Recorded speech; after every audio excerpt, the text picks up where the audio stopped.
I'd like to ask Jondou Chase Chen to come on up to the purple rug.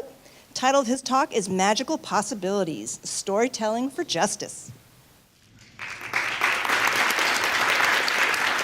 So storytelling matters. Storytelling has always mattered. How can I say this?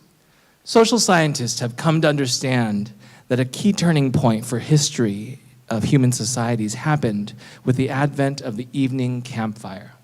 These campfires not only increased our nutritional uptake, they also extended our days. But because these campfires also limited our mobility and only provided so much warmth and light, we couldn't continue with most of our daytime activities. So what did we do instead? We came together and we told stories. We went from asking, what are we going to eat and how are we going to get it? To, why are there so many stars in the sky? And where do we come from? And what does it mean for us to be in good relationship with one another and with other groups of people? Today, in 2019, I would argue that our evening campfires have continued, whether it's chatting over a candle at dinner, curling up with a good book, or commenting on social media. Over the past 5 years, I've sought to bring the power and possibilities of storytelling to my classrooms at the University of Washington through my course Education 251, Seeking Educational Equity and Diversity.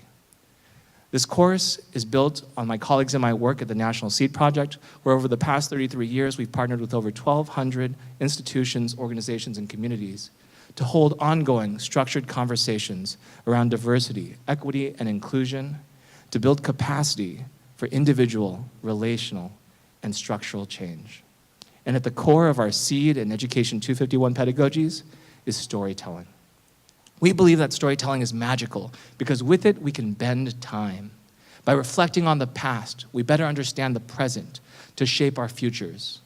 I share with my students what it's meant for me to grow up in the US with a Taiwanese name like Jondou. How despite the love and cultural wisdom my family gave me with this name, I still showed up on the first day of every school year in buildings like this, apprehensive and afraid, and even apologizing for my name and needing to abbreviate it so that I might fit in. I share that story with my students as I ask them, what's your name? How would you have us call you? And what will you do one day when you lead your future communities and classrooms? We also believe that storytelling is magical because it can deepen our critical understanding.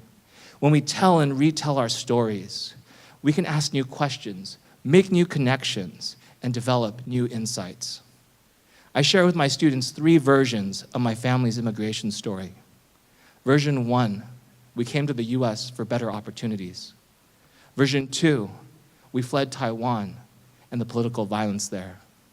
Version 3, we came to the US for better opportunities, fleeing the violence of Taiwan, violence that was caused and funded in part by the US government. This is a complicated story. It's taken me time to learn. I've asked many questions. But as I've journeyed with these stories and begun to share them, I better understand who am I? Why do I have family both here in the US and abroad in Taiwan?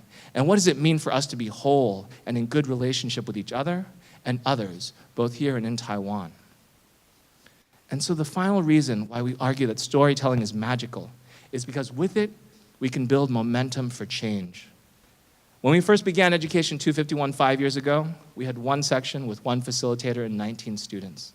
Today, 5 years later, we have 11 sections and 10 co-facilitators and 500 students. 500 students who are committed to education as future educators, 500 community members who are present and future leaders of their own communities, committed to knowing their own stories and making space and lifting up others' stories as well. So where does that leave us? In schools like this, where stories should matter, where stories have always mattered. The lands that these schools sit on, that all our schools sit on, have long held stories and storytellers since time immemorial. But we haven't always done justly by those stories or storytellers. What does it look like for our schools to do right by our indigenous peoples? What does it mean for our schools to be spaces where students can bring their stories and have them honored and even grown? This is the opportunity and this is the promise of these places that we call school. Thank you.